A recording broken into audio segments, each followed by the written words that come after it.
many eager young visitors, but the man still loved to talk. The first thing he told me was that Bob Dylan lived across the street from him. I immediately thought Tommy Wiseau was blocking Bob Dylan's driveway. The second was that Elia Kazan, who had been one of my favorite directors, was a shitty tennis player and an even worse loser.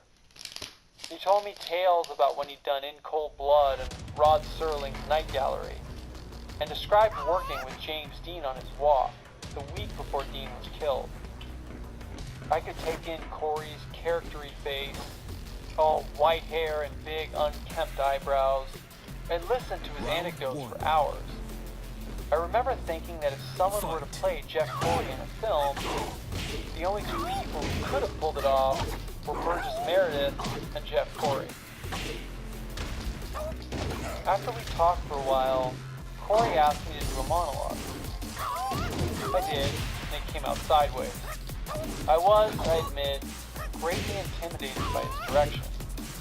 Sit with your legs closer together. Come on, young man. Stand up and take command. My monologue was rough, but Corey had mercy and invited me to take part in his class. The next morning, for the first time since I'd come back to LA, Tommy's curtains were slightly open, allowing me the chance to peer into his lair. It was as weird as I feared it would be. For a bed, Tommy had placed a regular twin mattress over a half-inflated air mattress, which meant he was sleeping at a tilty 30-degree incline every night. For pillowcases, Tommy was using old t-shirts. He noticed his pawn rings using European masterpieces of squalid home decor. How'd you like my new creation? He asked, as he held up one of the pillows. This is my new thing. Round 3. Scattered across Tommy's glass-top desk were papers, how to lose your accent tape, a tape recorder he'd later use in the room, exercise books, and yoga videos. His clothes were thrown everywhere. Half-empty glasses of water were sitting on the floor, some cloudier than others. Taped to the wall was a piece of paper, scrawled across which was one of Tommy's more mysterious mantras. I, me, you, voice, body, mind. We all have that. That night, I started writing a screenplay about a young guy who lived with a lunatic in a house that had been built on a haunted Indian burial ground. I wasn't expecting to sell the thing. It was pure therapy.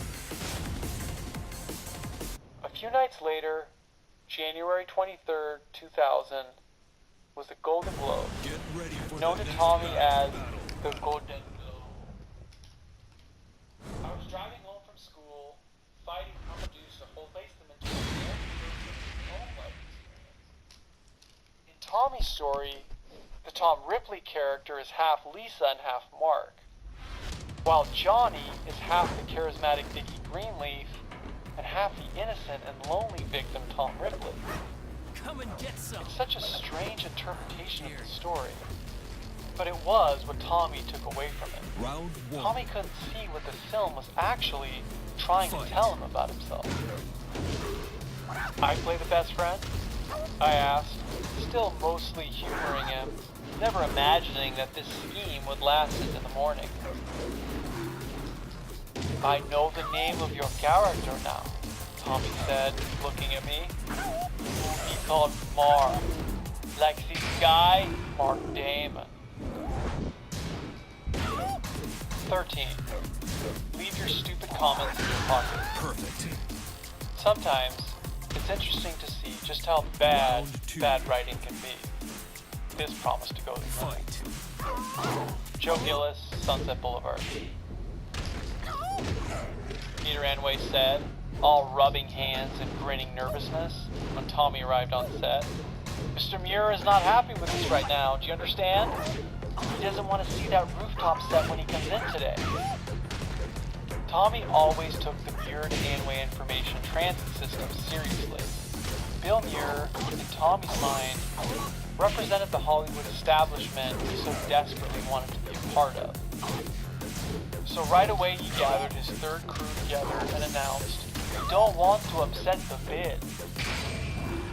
Now, Instead of filming, our job was to disassemble the rooftop set one piece at a time. This was the morning of the one-year anniversary of September 11th. While we were ripping apart the rooftop, a plane flew overhead. It was a fighter plane of some sort, low-flying, sleek, vaguely wasp-shaped, and traveling very fast. At the sight of the jet, Tommy stopped everything. "Okay, everybody," he said, "we have meeting inside. Please follow me." We all looked at one another. What now? It was blood-boilingly hot inside Burns and Sawyer's cramped studio space. But once Tommy got us all in there, he asked everyone to please be quiet and remember the American flag. We stood there, doing our best to be quiet. Then someone laughed.